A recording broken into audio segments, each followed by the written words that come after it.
Hola. Qué alegría tenerte aquí. Suscríbete al canal y vamos juntos a vivir esta historia. Aquella tarde de jueves, mientras pasaba la plancha sobre una de mis camisas preferidas, sentí la necesidad de marcar el número de mi hijo. No había recibido noticias concretas sobre su boda y, como cualquier madre, quería saber a qué hora sería para poder organizarme. Había estado apartando un vestido especial y unos zapatos que llevaba semanas guardando en su caja, esperando ese día. El vapor de la plancha subía como pequeñas nubes que se disipaban, y en ese momento pensé que pronto estaría abrazándole en la iglesia, orgullosa. El teléfono sonó unos segundos antes de que él atendiera, y mi corazón se aceleró como si fuera yo la que estuviera a punto de casarse. Con voz suave le pregunté la hora exacta de la ceremonia, imaginando que recibiría una respuesta llena de ilusión. El silencio que siguió a mi pregunta me hizo fruncir el ceño, aunque intenté mantener la calma. Podía escuchar un murmullo de fondo, como si él estuviera en un lugar con gente, y mi instinto me dijo que algo no estaba bien. Antes de que pudiera insistir, escuché su voz, pero con un tono distante, casi incómodo. Me dijo que no lo sabía exactamente y que lo mejor era que hablara con Paula, su prometida. Aquello me pareció extraño, pero pensé que quizás estaba nervioso por el gran día. Así que, sin darle más vueltas, marqué el número de ella, convencida de que me recibiría con alegría. Nunca imaginé que esa llamada cambiaría para siempre la manera en la que veía a mi hijo y a su nueva esposa. El tono de llamada se prolongó más de lo esperado, y justo cuando pensaba que no contestaría, escuché su voz. Paula sonaba ocupada, como si hubiera interrumpido algo importante, pero aún así me saludó. Le expliqué que quería confirmar la hora exacta de la boda para organizarme con tiempo y llegar puntual. Hubo un silencio breve, y en ese instante noté cómo el aire parecía volverse más denso a mi alrededor. Algo en su respiración me hizo presagiar que la respuesta no sería lo que yo esperaba. Me sujeté con fuerza al cable del teléfono, como si ese gesto pudiera darme seguridad, sin saber que las palabras que saldrían de su boca iban a desgarrarme por dentro. Cuando Paula habló, lo hizo con una frialdad que me heló la sangre. Su voz sonaba segura, casi arrogante, mientras pronunciaba unas palabras que me atravesaron como un cuchillo. Nos casamos ayer. Solo personas especiales fueron invitadas. Durante unos segundos pensé que había escuchado mal, que tal vez era una broma de mal gusto, pero el silencio que siguió me confirmó que hablaba en serio. Sentí como las piernas me temblaban, y tuve que apoyarme en la mesa para no caer. Mi respiración se aceleró, y un nudo se formó en mi garganta, impidiéndome responder de inmediato. Quise encontrar una explicación, algo que justificara semejante desprecio, pero no había nada que pudiera suavizar ese golpe. Me imaginé a mi hijo en el altar, rodeado de gente, mientras yo, su madre, ni siquiera sabía que el momento estaba ocurriendo. Me ardían los ojos por las lágrimas que luchaban por salir, pero me negaba a darle a Paula la satisfacción de escucharme llorar.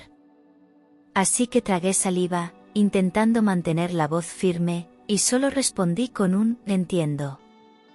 Colgó sin despedirse, dejándome con un silencio que pesaba más que cualquier palabra.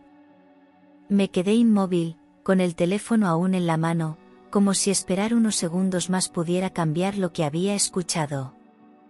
El zumbido del silencio se mezclaba con el latido acelerado de mi corazón, y cada segundo parecía alargar la herida que se había abierto en mi pecho. Sentía una mezcla de incredulidad y rabia, pero sobre todo una tristeza profunda, de esas que te hacen sentir pequeña y desprotegida. La imagen de mi hijo sonriendo en su boda sin mí me atravesaba una y otra vez, como un puñal que no dejaba de girar. El ruido lejano de la calle se convirtió en un recordatorio cruel de que el mundo seguía girando, aunque mi vida acababa de tambalearse. No podía entender cómo alguien a quien había amado y cuidado toda su vida podía excluirme de un momento tan importante. Cerré los ojos con fuerza, intentando contener las lágrimas, pero una de ellas se escapó y rodó lentamente por mi mejilla. Me senté en la silla junto a la ventana, mirando hacia afuera sin realmente ver nada, sintiendo que mi propia casa se había vuelto fría y extraña. Mientras intentaba asimilar lo ocurrido, mi mente viajó inevitablemente al pasado. Recordé las noches en vela trabajando horas extra para poder pagarle sus estudios universitarios, sacrificando mis propias necesidades para que él tuviera un futuro mejor. También vinieron a mí los días en que me privaba de un capricho para que él pudiera comprarse libros, ropa o lo que necesitara. Cada uno de esos sacrificios estaba ahora frente a mí, convertido en una amarga ironía. Pensar que todo ese esfuerzo había desembocado en un desprecio tan cruel me apretaba el pecho. Recordé también cuando logré reunir el dinero para ayudarle a dar la entrada de su primer piso. La emoción en su rostro aquel día me había hecho sentir que todo había valido la pena, que cada noche de cansancio había tenido sentido. Y sin embargo, ahora me preguntaba si alguna vez había valorado de verdad lo que hice por él. Esa pregunta, sin respuesta, empezó a convertirse en un peso insoportable que me hundía un poco más en mi silla. Lo que antes era orgullo de madre ahora se transformaba en una herida que dolía en silencio. A la mañana siguiente, mientras sacaba la basura, me crucé con dos vecinas en el portal. Sonreían con esa curiosidad disfrazada que solo esconde ganas de saber más de la vida ajena. Una de ellas me preguntó con entusiasmo cómo había sido la boda y si había llorado al ver a mi hijo en el altar. Sentí que la sangre me subía al rostro, no de orgullo, sino de vergüenza. Tragué saliva y, buscando una salida rápida, inventé que había estado enferma y no había podido asistir. Noté sus miradas cruzarse, como si mis palabras no encajaran del todo, pero no insistieron. Volví a casa con un peso aún mayor que el del día anterior, consciente de que la humillación no se quedaría ahí. Sabía que, en pocas horas, todo el vecindario sabría que no había estado presente en la boda, y que cada comentario disfrazado de interés sería un recordatorio cruel. Cerré la puerta y me apoyé contra ella, sintiendo que el único lugar seguro que me quedaba era mi propio silencio. En la soledad de mi salón, me pregunté cómo había pasado de ser una madre orgullosa a convertirme en objeto de compasión y murmuraciones. Por la tarde, incapaz de soportar más el nudo en la garganta, llamé a mi hermana Clara. Apenas escuchó mi voz, supo que algo no iba bien. Le conté, con cada palabra pesándome en los labios, lo que había pasado con Paula y la boda. Hubo un silencio al otro lado, seguido de un suspiro que transmitía más rabia que tristeza. No te mereces esto, y mucho menos de tu propio hijo, dijo con firmeza, y sentí que esas palabras eran el abrazo que necesitaba. Me preguntó si pensaba hablar con él, pero no tuve respuesta. Clara me recordó todas las veces que yo había estado para él, desde que era pequeño, y como jamás le había fallado. Sus palabras despertaron en mí un sentimiento agridulce, por un lado, la certeza de que siempre fui una buena madre, por otro, la amarga confirmación de que eso no había sido suficiente para evitar este desprecio. Antes de colgar, me prometió que, pasara lo que pasara, yo no estaría sola.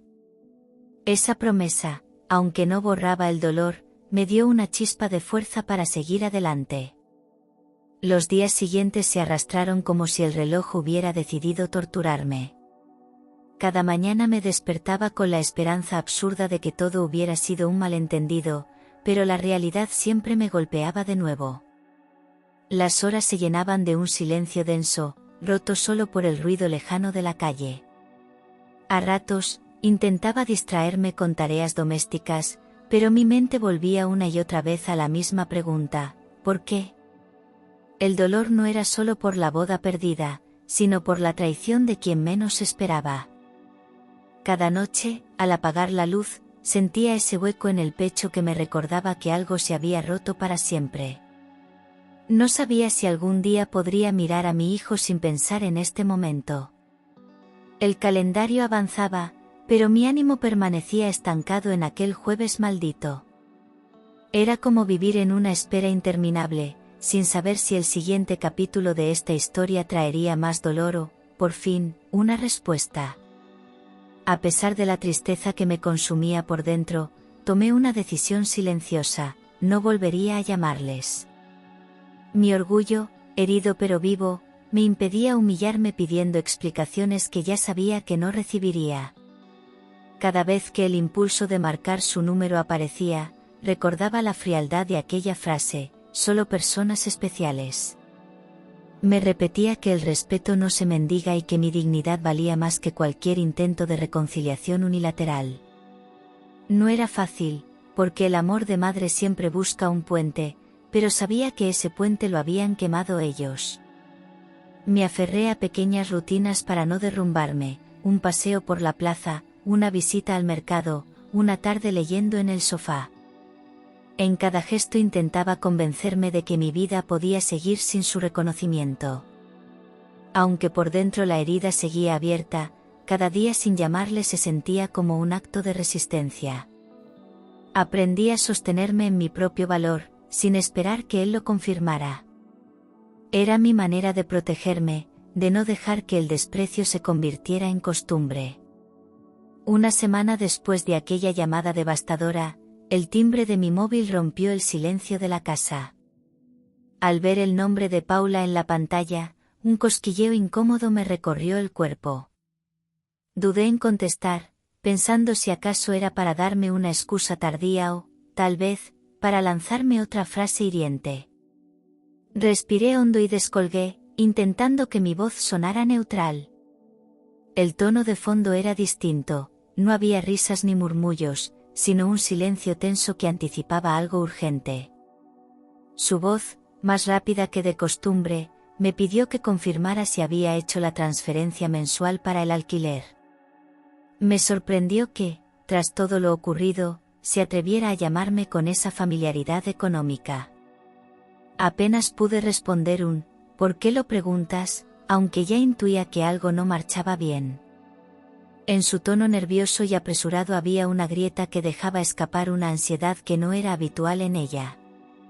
Paula no se molestó en suavizar su petición: «El alquiler está atrasado». «¿Olvidaste transferirlo?». Sus palabras, lanzadas como una orden más que como una pregunta, me hicieron apretar los labios. No había rastro de disculpa ni de reconocimiento por lo ocurrido la semana anterior, solo exigencia.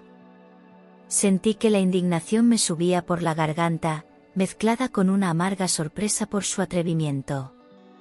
La frialdad de su voz me recordaba que, para ella, yo no era más que una fuente de dinero.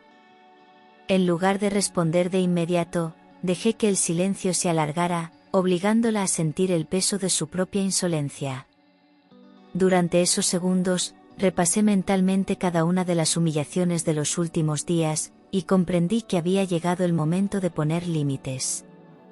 Tomé aire y, con un tono calculadamente sereno, me preparé para decir algo que marcaría un antes y un después en nuestra relación. Escucharla exigir dinero como si nada hubiera pasado fue como abrir de golpe una herida que apenas empezaba a cicatrizar. Sentí como la rabia se mezclaba con una tristeza profunda, recordándome que el desprecio de la boda no había sido un accidente, sino una elección. No solo me habían excluido de un día que debía ser especial, sino que ahora pretendían que siguiera cumpliendo con un compromiso económico como si todo siguiera igual. La frialdad de sus palabras me atravesó, dejando claro que el cariño nunca había estado en la ecuación. Cada segundo que pasaba al teléfono aumentaba la presión en mi pecho, como si me faltara el aire. No podía evitar pensar en todos los años en los que había puesto su bienestar por encima del mío, solo para recibir indiferencia a cambio. El dolor no era por el dinero, sino por la confirmación de que lo único que les importaba de mí era lo que podía aportar. Me mordí el labio para no decir algo de lo que luego me arrepintiera, pero sabía que la respuesta debía ser definitiva. Inspiré hondo, intentando que mi voz no temblara, y le dije: «¿No te lo advertí?». No elevé el tono ni añadí explicaciones, porque sabía que a veces la calma duele más que el grito. Al otro lado, Percibí un breve silencio, como si esas palabras hubieran resonado más de lo que esperaba. En esa frase condensé toda la decepción, el dolor y la decisión de no seguir siendo tratada como una obligación con piernas.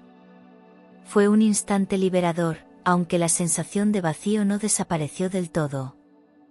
Paula no respondió de inmediato, respiró, murmuró algo que no llegué a entender y, finalmente, colgó. Me quedé mirando el teléfono en mi mano, consciente de que ese gesto marcaría un punto de no retorno. Sabía que mi hijo lo sabría en cuestión de minutos, y que probablemente recibiría su llamada para exigir explicaciones. Pero, por primera vez en mucho tiempo, sentí que la balanza empezaba a inclinarse a mi favor. Tras colgar, la casa volvió a llenarse de ese silencio espeso que, lejos de tranquilizarme, me obligaba a escuchar mis propios pensamientos. No había ruido de fondo, ni un mensaje inmediato, ni una reacción impulsiva. Ese vacío en la línea era la prueba de que mis palabras habían calado más hondo de lo que quizá admitirían. Me quedé sentada en la cocina, con el teléfono sobre la mesa, observando cómo la luz de la tarde se filtraba por la ventana. En mi interior, la mezcla de emociones era intensa, una parte de mí celebraba haber puesto un límite, pero otra se preguntaba qué consecuencias tendría. Sabía que ese silencio podía transformarse en una guerra abierta o, tal vez, en un distanciamiento definitivo. Lo que no esperaba era que, en cuestión de horas, empezaría a recibir señales de que esta historia aún estaba lejos de terminar. Nada más colgar, me quedé unos minutos mirando la pantalla apagada del teléfono, como si aún pudiera ver reflejado en ella todo lo que había pasado. No dudé ni un segundo, encendí el ordenador, entré en mi cuenta bancaria y cancelé la transferencia mensual que llevaba años haciendo para ayudarles con el alquiler. No fue un gesto impulsivo, sino la consecuencia lógica de una acumulación de desprecios y frialdades. Sentí que era el único modo de protegerme y dejar claro que mi generosidad no podía ser usada contra mí. Al confirmar la cancelación, una mezcla de nervios y alivio recorrió mi cuerpo. Por un lado, me costaba asimilar que había roto un compromiso que había mantenido incluso en mis peores momentos económicos. Por otro, me reconfortaba saber que había puesto un límite claro. Cerré el portátil con firmeza, como si con ese gesto también cerrara un capítulo de mi vida. Mientras guardaba mis documentos, mi mente volvió inevitablemente a los años atrás, cuando hicimos aquel acuerdo. Recuerdo que fue en mi cocina, con mi hijo y Paula sentados frente a mí, preocupados por cómo pagarían el alquiler mientras ahorraban para comprarse una casa. Les aseguré que yo cubriría ese gasto para que pudieran vivir tranquilos, siempre que hubiera respeto y comunicación entre nosotros. En aquel momento, sus rostros reflejaban gratitud y alivio, y pensé que había hecho lo correcto como madre. Nunca imaginé que ese gesto de apoyo se transformaría en una obligación que ellos darían por sentada, incluso después de herirme de la peor manera. Ahora comprendía que aquel acuerdo se había roto el mismo día en que decidieron excluirme de su boda. Habían confundido mi amor con una cuenta corriente inagotable, y eso ya no estaba dispuesta a permitirlo. Esa noche, mientras preparaba una infusión, me sorprendí sintiendo algo que no esperaba, ligereza. Por primera vez en mucho tiempo, no tenía la carga de estar sosteniendo a quienes no me valoraban. Me di cuenta de que gran parte de mi angustia venía de mantener un vínculo económico que me ataba a su desprecio. Al cortar ese hilo, sentí que recuperaba un poco de control sobre mi vida. Me permití sonreír, aunque fuera por un instante, imaginando que a partir de ahora podría usar ese dinero para mí. No se trataba de venganza, sino de justicia personal. Estaba aprendiendo a elegir mis batallas y, sobre todo, a elegirme a mí misma. Esa noche dormí con una paz que hacía meses no sentía, consciente de que este era solo el primer paso hacia algo más grande. Horas después de cancelar la transferencia, el silencio se rompió con la vibración de mi teléfono. Al mirar la pantalla, vi su nombre y un mensaje breve: «Mamá, necesitamos hablar. No es justo. Leí esas palabras varias veces, intentando entender cómo podía hablar de justicia después de lo que habían hecho. Sentí una punzada en el pecho, mezcla de rabia y decepción, porque esperaba al menos una disculpa antes de cualquier reclamación. Me dolía ver que, incluso ahora, su prioridad parecía ser el dinero y no la herida que habían causado. Me quedé observando el mensaje unos minutos antes de decidir contestar. Sabía que cada palabra debía pesar, que no podía permitirme caer en el terreno emocional que él conocía tan bien. Respiré hondo y dejé el móvil sobre la mesa, tomándome el tiempo necesario para pensar. No iba a dejar que me arrastrara a una conversación donde yo saliera como la culpable. Ese mensaje era la confirmación de que no entendía nada, y que quizás nunca lo haría. Finalmente, tomé el móvil y escribí: la justicia empieza por el respeto, y tú no has tenido ninguno conmigo. No añadí más, porque sabía que esa frase era suficiente para dejar claro mi punto. No estaba dispuesta a entrar en un intercambio de reproches que no llevaría a ninguna parte. Quería que entendiera que no se trataba del dinero, sino del desprecio con el que me habían tratado. Envié el mensaje y lo dejé sobre la mesa, evitando quedarme mirando la pantalla. No quería ver si respondía al instante o si decidía ignorarme. Era una forma de protegerme de otra posible decepción. Por primera vez, sentí que mi voz tenía el peso de mis años, de todo lo que había vivido y aguantado. Era una respuesta que no pedía explicación, solo marcaba un límite. Esa noche, mientras la casa estaba en silencio, las lágrimas finalmente encontraron su camino. No eran de pena por lo que había perdido, sino por la decepción de descubrir quién era realmente mi hijo. Me dolía pensar que la sangre que compartíamos no era suficiente para garantizar el respeto. Había una sensación de luto, como si estuviera despidiéndome de la imagen idealizada que tenía de él. Me acurruqué en la cama, abrazando la almohada, y dejé que el llanto limpiara un poco de la amargura acumulada. No buscaba consuelo en nadie, porque entendía que esta era una batalla interna que solo yo podía librar. Cada lágrima era una mezcla de amor herido y fuerza renovada. Sabía que, cuando amaneciera, tendría que seguir adelante, aunque una parte de mí ya no fuera la misma.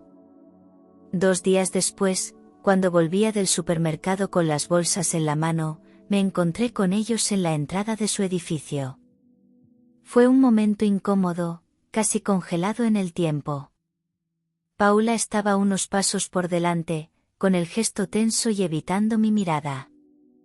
Mi hijo, en cambio, me vio directamente, aunque sus ojos no tenían la calidez de antes. Durante unos segundos, ninguno de los tres dijo una palabra, como si el aire se hubiera vuelto demasiado pesado para hablar. El ruido lejano de un coche pasando rompió la tensión, pero nadie se movió. Sentí un nudo en el estómago al notar que ya no éramos familia en el sentido profundo de la palabra, sino 3 extraños unidos solo por recuerdos y heridas recientes. Quise decir algo, pero me contuve, consciente de que cualquier frase en ese momento sonaría vacía o forzada. Ellos entraron al portal sin invitarme a seguir, y yo continué mi camino, con la certeza de que ese breve encuentro había dejado aún más claro el abismo que nos separaba. Al día siguiente, mientras barría la acera frente a mi casa, los vi pasar de nuevo. Paula mantenía la vista fija en el suelo, como si le resultara insoportable cruzar miradas conmigo. Mi hijo, en cambio, levantó la cabeza un instante, pero no pudo sostener mi mirada más de un par de segundos. Esa evasión decía más que cualquier palabra, había vergüenza, quizá culpa, pero también una barrera que ya no se podía atravesar fácilmente. Me sorprendió que ninguno hiciera el más mínimo gesto de saludo. Era como si borrar mi presencia fuera su manera de manejar la situación. Observé cómo se alejaban calle abajo, sintiendo que la distancia emocional era ahora tan real como la física. En ese momento entendí que, para ellos, El dinero había sido el único puente, y que sin él no quedaba nada que nos mantuviera unidos. Un par de días después, mientras esperaba mi turno en la panadería, un vecino del edificio de ellos se acercó a saludarme. Hablamos de cosas triviales hasta que, casi sin querer, me contó que estaban buscando un piso más barato. Dijo que el propietario les había subido el alquiler recientemente y que parecía que ya no podían permitírselo. Fingí sorpresa, aunque por dentro sabía exactamente la razón de su apuro. No sentí satisfacción, pero sí una extraña sensación de justicia. No porque deseara que pasaran por dificultades, sino porque comprendí que las decisiones tienen consecuencias. Habían confiado demasiado en mi ayuda, sin imaginar que un día podía acabar. Mientras recogía el pan, pensé que la vida, tarde o temprano, devuelve a cada uno lo que siembra. Esa misma tarde, mientras tomaba un café en la terraza de mi casa, vi a Paula salir del edificio con el teléfono pegado al oído y gesto de preocupación. Hablaba rápido, con ese tono tenso que delata los problemas urgentes. No pude escuchar todas las palabras, pero capté lo suficiente para entender que el propietario había sido inflexible con la subida del alquiler. Parecía que la búsqueda de un nuevo piso no era una opción lejana, sino una necesidad inmediata. Me quedé en silencio, observando cómo se alejaba sin notar mi presencia. No sentí alegría por su situación, pero sí una especie de equilibrio restablecido. Durante años, mi ayuda había sido la base de su estabilidad, y ahora la realidad les mostraba lo frágil que era todo cuando se daba por sentado. Pensé que quizás esta experiencia les haría reflexionar sobre el valor de las personas más allá del dinero.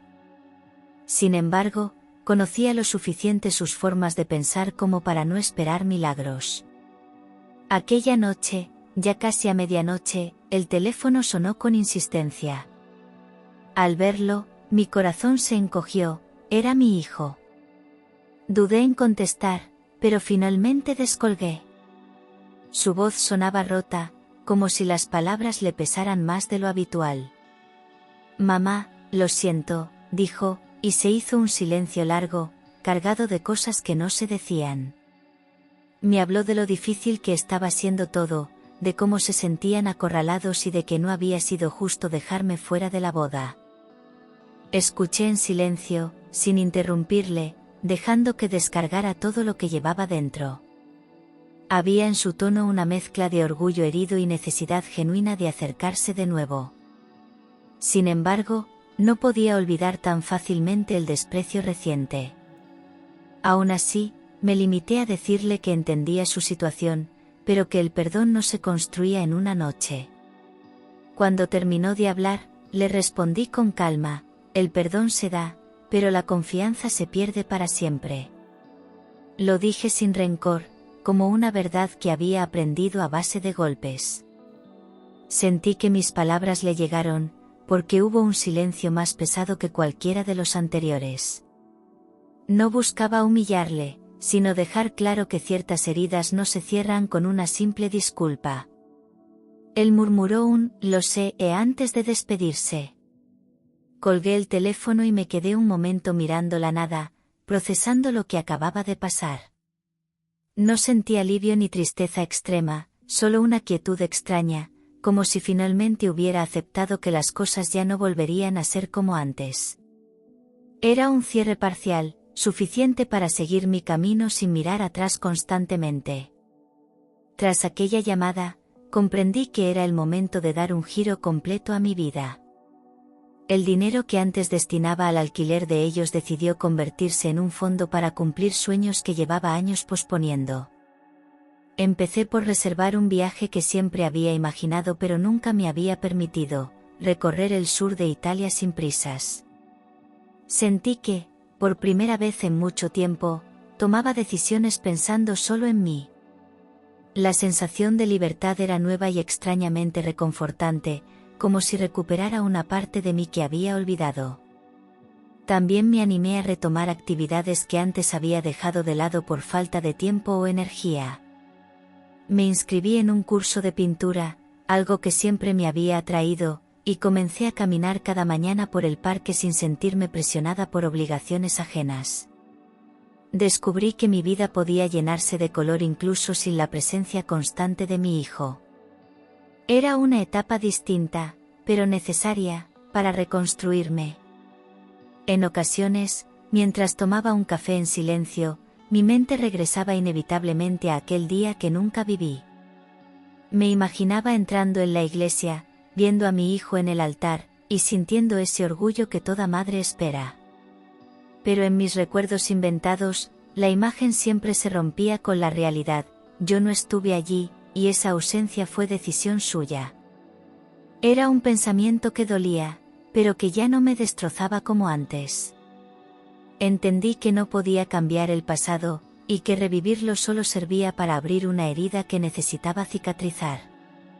En lugar de preguntarme cómo habría sido, empecé a enfocarme en lo que sí podía construir en el presente. La vida me enseñaba que algunas celebraciones no son para todos, y que la dignidad vale más que cualquier fotografía familiar. Con el paso de los días, me di cuenta de que había desarrollado una fortaleza que antes no conocía. Aprendí a poner límites sin sentirme culpable, y a reconocer cuando el amor propio debía estar por encima de cualquier lazo de sangre. Descubrí que podía sostenerme sola, sin depender de la aprobación o la cercanía de quienes no me valoraban. Esa fuerza no llegó de la noche a la mañana, sino de cada decisión que tomé para protegerme. Ya no temía al futuro, porque sabía que podía enfrentar lo que viniera con la cabeza en alto. Cada paso que daba me alejaba un poco más de la herida y me acercaba a una vida más auténtica. Comprendí que a veces perder a alguien es, en realidad, una forma de encontrarte a ti misma. Y yo me estaba encontrando. Con el tiempo, entendí que mi final feliz no dependía de recuperar la relación con mi hijo, sino de recuperar la paz conmigo misma. Dejé de esperar llamadas, mensajes o gestos que nunca llegarían. Comencé a disfrutar de los pequeños placeres cotidianos, leer en la terraza, viajar a lugares que siempre había soñado y reír sin sentirme observada. Mi vida ya no giraba en torno a su aprobación, y eso fue mi mayor victoria. Sentía que, por fin, respiraba aire limpio después de años de asfixia emocional. No guardaba rencor, porque aprendí que el rencor solo me encadenaba a ellos. Preferí quedarme con las lecciones, que la dignidad se protege, que el amor propio se cultiva y que la verdadera familia es aquella que te respeta sin condiciones. Miraba hacia el futuro con serenidad, consciente de que, aunque había perdido algo, había ganado mucho más. El verdadero final feliz era vivir en paz, siendo fiel a mí misma. A veces, en las noches tranquilas, me sorprendía mirando al techo y recordando cada decisión que me había llevado hasta aquí. No me arrepentía de haber amado y ayudado a mi hijo, pero sí de haberme olvidado tantas veces de mí misma. Entendí que la entrega ciega, sin reciprocidad, no es amor sano, es una cadena que te ata al dolor. Y yo había decidido romperla, aunque me costara cicatrices. En el barrio, algunos seguían preguntándome por ellos, pero ya no me afectaban las miradas curiosas ni los murmullos disfrazados de interés. Respondía con una sonrisa corta y cambiaba de tema, sin dar más espacio a historias que no merecían revivir. Había aprendido que, a veces, el silencio es el escudo más fuerte que uno puede levantar. Con el dinero que antes se iba en su alquiler, comencé a planificar viajes, cursos y pequeños lujos que antes me parecían un derroche. Descubrí que cuidarme a mí misma no era egoísmo, sino un acto de justicia. Cada paso en esa dirección me recordaba que era posible reconstruir una vida desde las ruinas, y que la belleza podía brotar incluso después de una tormenta. Recorrí ciudades que solo conocía por fotografías, probé comidas que nunca me había atrevido a pedir y hablé con desconocidos que me contaron historias fascinantes. Sentí que el mundo era mucho más grande que el dolor que había vivido, y que yo aún tenía mucho por experimentar. No era tarde para empezar de nuevo. A veces pensaba que, quizá, Algún día él llamaría sin pedir nada, solo para saber cómo estaba. Pero ya no lo esperaba. Si ocurría, sería bien recibido, pero no sería la condición para que yo estuviera en paz. Mi felicidad había dejado de depender de sus decisiones y eso era un alivio inmenso. La gente que de verdad me quería me recordaba que no estaba sola, que aún quedaban lazos sinceros que me sostenían. Comprendí que la familia no siempre se mide por la sangre, sino por la lealtad y el respeto. En esos nuevos afectos encontré el calor que había perdido en otro lado. El día que cumplí años, me di un regalo simbólico, un colgante con una pequeña llave. Para mí representaba la libertad de abrir y cerrar las puertas de mi vida a quien yo quisiera. Y, sobre todo, la certeza de que la llave principal estaba en mis manos, no en las de nadie más. Con el tiempo, dejé de contar la historia como una herida y empecé a verla como un capítulo de aprendizaje. La vida me había mostrado que incluso las traiciones más dolorosas pueden convertirse en el motor de un renacer. Y yo, que un día me sentí rota, ahora caminaba con paso firme, sabiendo que el verdadero final feliz era seguir adelante sin perderme a mí misma.